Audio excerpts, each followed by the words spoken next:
Hello everyone, it's me, Alexandrea Wilson. Again, just call me Al. Don't mind the boxes. We're setting up for Christmas and I will be discussing our discussion. Yeah.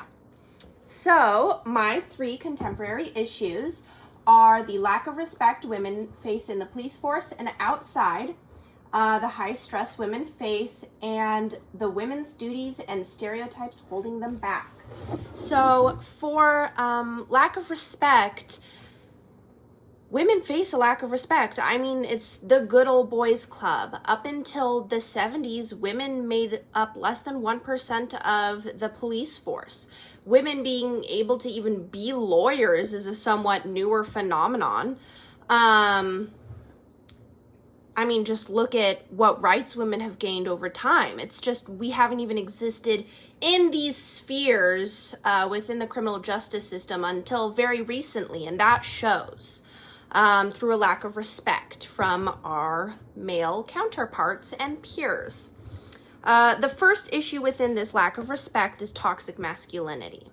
So it's a man's world very much, good old boys club, all that good stuff, and how that shows in toxic masculinity. I think the best example of this is within the police force. Women are held back career-wise from promotions, getting better positions, so on and so forth, because they are less physically capable, perhaps, in theory, than their male counterparts. So just because they can't lift as much or do as many push-ups or run as fast, perhaps, than their male counterparts, they are seen as less capable of doing the job, even though it's been proven that it's more about communication. It's about working within your community, working with your colleagues, the ability to assess and think and empathize rather than your physical fitness.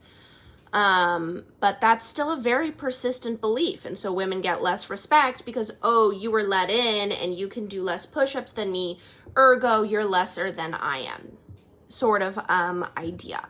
In corrections or probation, there's less respect from perhaps those people that women are supposed to be watching. So inmates or people who have been let out on parole, they may not respect a female officer or agent as well as they might a male one because they see her as lesser. They see her as less capable, less intelligent.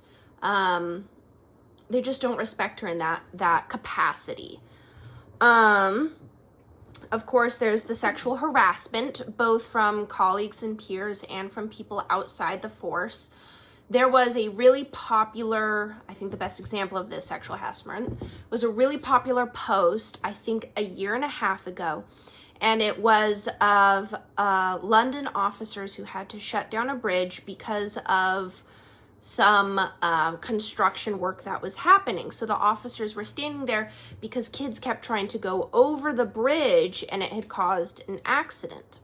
While they were there, a man or woman, someone took a photo of a female officer who was just standing next to a police car doing her job. She's holding a clipboard, obviously working. It's from the back, and the comment was, how are we supposed to take police women serious when they leave the house looking like this? And what they were talking about was the fact that her pants were very tight and you could see that she was very fit, and there were lots of comments about her buttocks and how women in the force should know better than to dress like that, even though she is quite literally wearing the same uniform as the male officer next to her.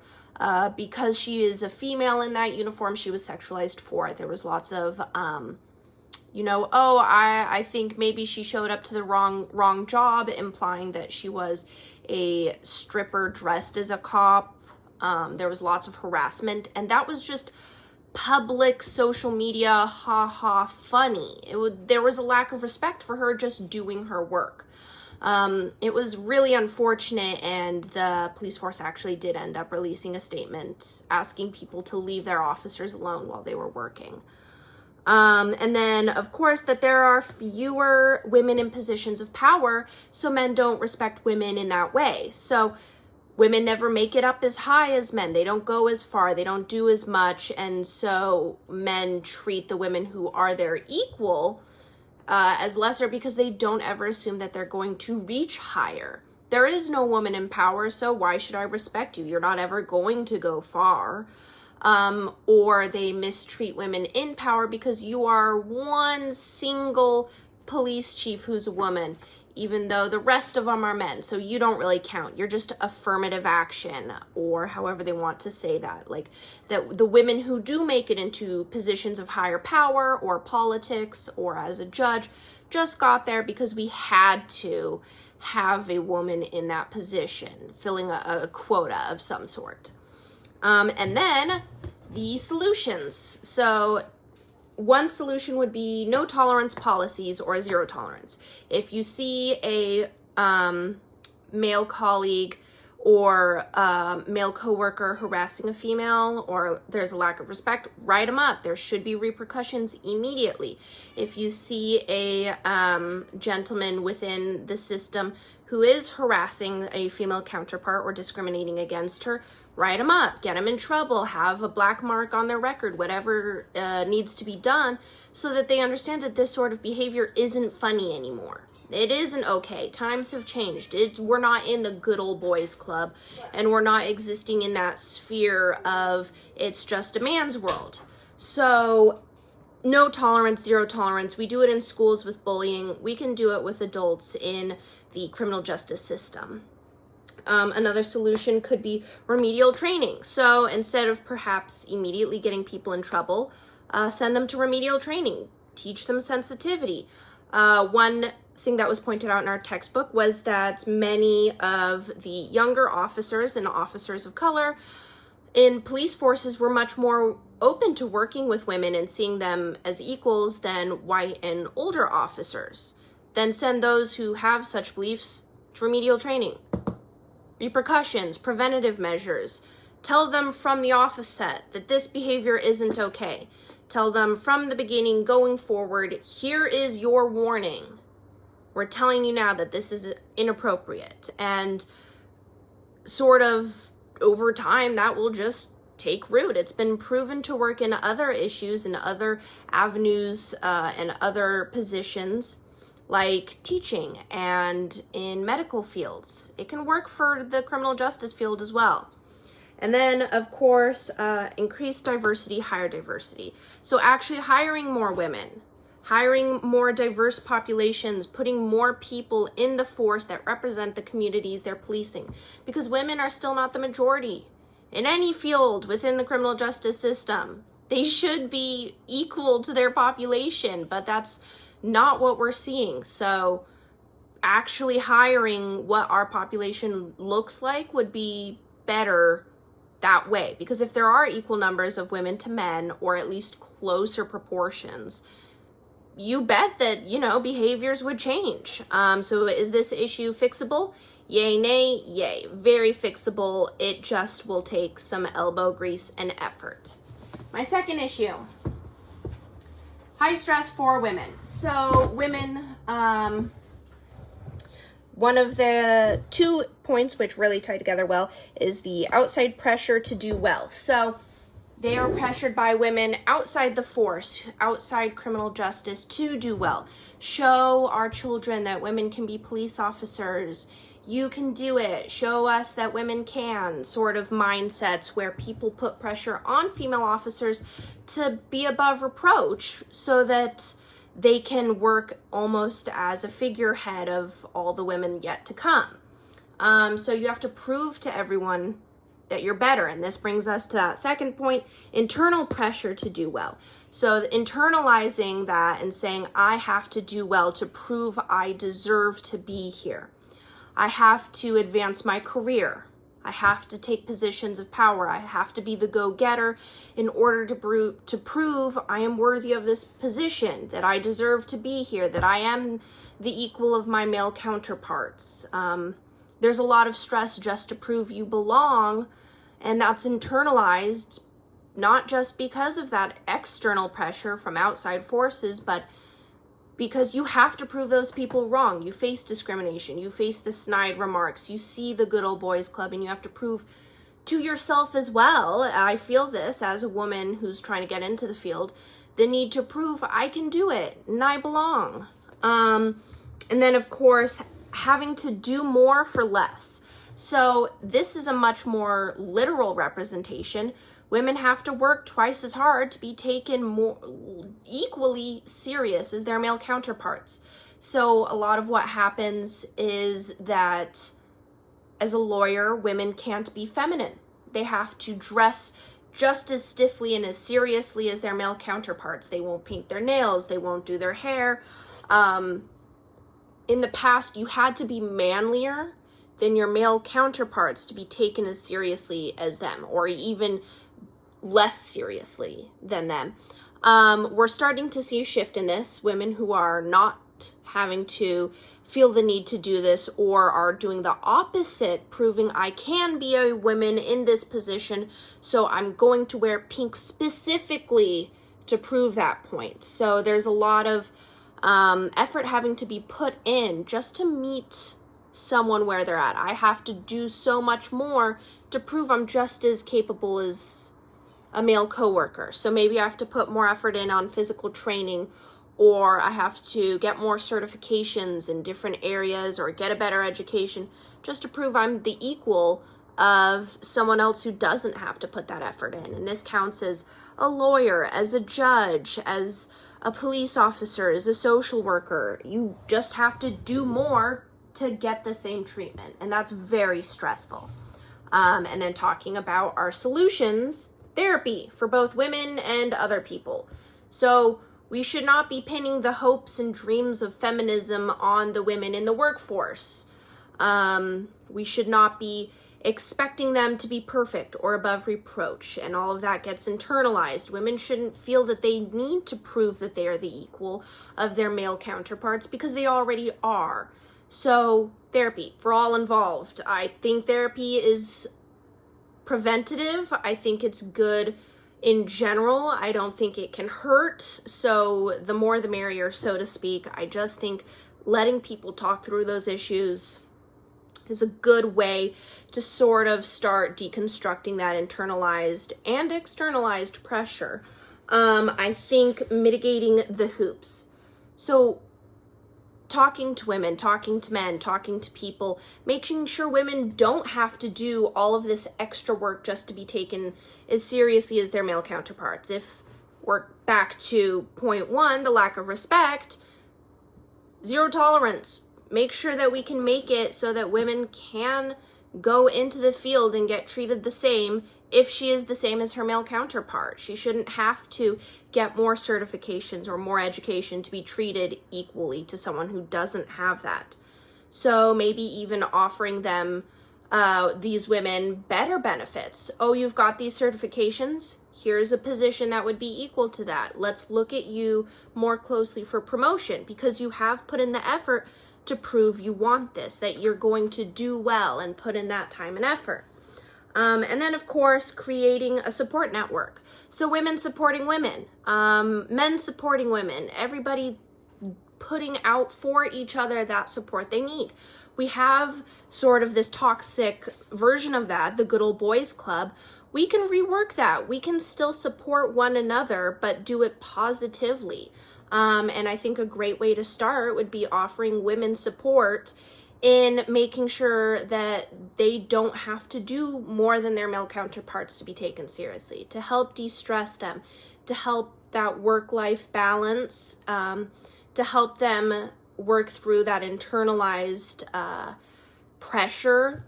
Support networks, everyone can benefit from them. Is this issue workable? Yay, nay? Yay. Although this one, like the first one, very difficult, but it'll just take some elbow grease, some time, and people who are willing to listen. And then my last issue is the women's duties and the sort of standards women have to face in society. So previously, when women first became police officers, they wore skirts and corsets. They had jobs as secretaries, or they were given the children in situations where they were involved because they're women, that's what they did. The sort of expectations of women affected their positions within the force, within law, within the judicial system, within corrections. When women first went into corrections, they only worked with female inmates.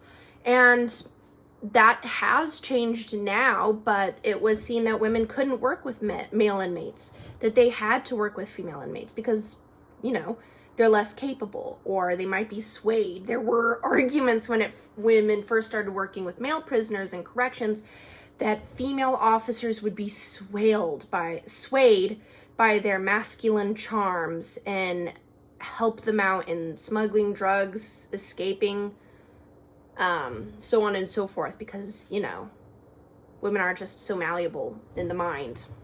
Quotations. That was a joke. Or sarcasm.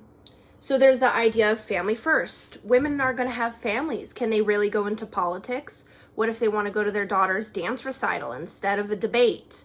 What if they get pregnant while they're on the force? We can't advance them because they're going to be having families. And for women, family is always first. First of all, I think that is a sucky mindset for both men and women. Because men then are expected to what? Not want to go to their kids' recital? Not want to be there for these milestones in their children's life, to be okay missing that for work?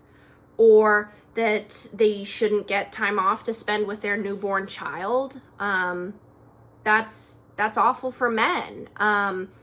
And for women, what if they don't want children? What if they want to work? Well, that's not taken seriously. And so what if a woman does want a work-life balance? What if she does want to be in part of her child's life or family's life? Does that make her incapable? Or does that show that she understands the community's issues? I'm a parent. I can understand community education issues sort of mindsets. You would want a teacher on an educational board. Wouldn't you want a parent talking about issues related to children, or somebody who empathized with the importance of family talking about community safety? Again, this is back to toxic masculinity. The idea that having a family or prioritizing a family makes you less capable. But somehow for women, that's the perception. So they're overly emotional. Women are emotional. They get, cry-y. They get upset. And that's because women are allowed to show emotion. Men can show anger. Again, this is toxic masculinity. Men can't show emotion. They internalize it. For women, it's okay to externalize emotion, but then that's seen as being overly emotional. One of the top ways to reduce a woman's feelings, especially, is to ask if she's on her period, because that could be the only time she's emotional, which is contradictory, because are women overly emotional all the time or just on their period? It's not a great argument, very easy to sort of see through, but it's very invalidating both of that woman's feelings and her experiences. Again, this is a negative for men too, because then they can't show emotion, they can't feel things, they can't cry. We should expect emotion from people. That's a good thing. Being in touch with your emotions means that you can be calm when you need to, or put them aside for later to handle and deal with the situation at hand. Emotional control is a good thing, but again, women get shamed for it because emotions take over us. That's why we can't be politicians or lawyers or judges, because we might get too emotional to see logically, which, men have emotions too, so that argument is, again, very much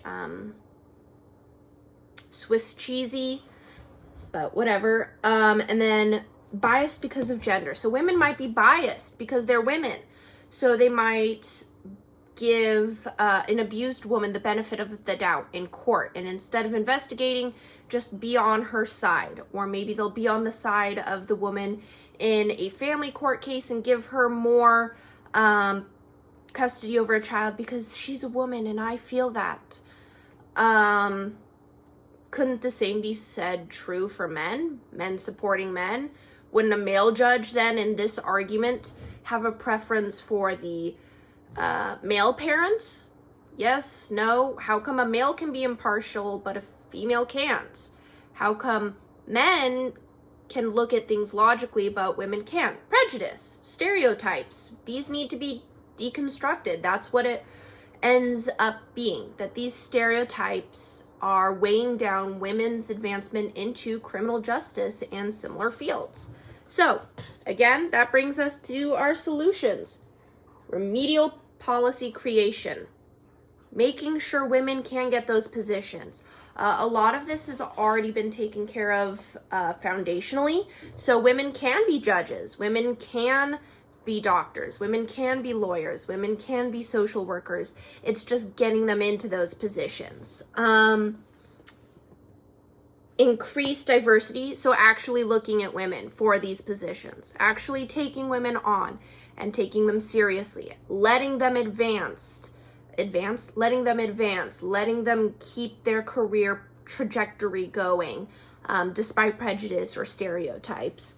And of course, I think for this one, what we're really going to need is just time, because it's been proven that younger generations, younger men are more open to working with women, take women more seriously. And I think more women are entering the force. So I think on this issue, while these ones need a lot of active work to get where it needs to be, this one I think is more passive in societal change, because society is changing and we are starting to see that shift. So I think this one is really just going to need a lot of time before we actually start seeing that shift and seeing this issue get resolved. So yay, nay, is it workable? Yay, of course it is. I just think we need the time to let societal changes work its way into the criminal justice system. Not to say to just let things lie, but I'm saying I think working on these other issues will work on that one.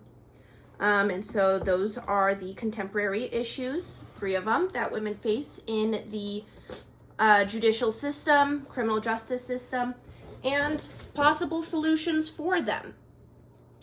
Better policy, including diversity, remedial training for people who are discriminatory, no tolerance policies, therapy for women to help them work through feelings, better support networks for everyone involved in deconstructing stereotypes, maybe more programs, maybe more training, maybe educating our officers and our lawyers.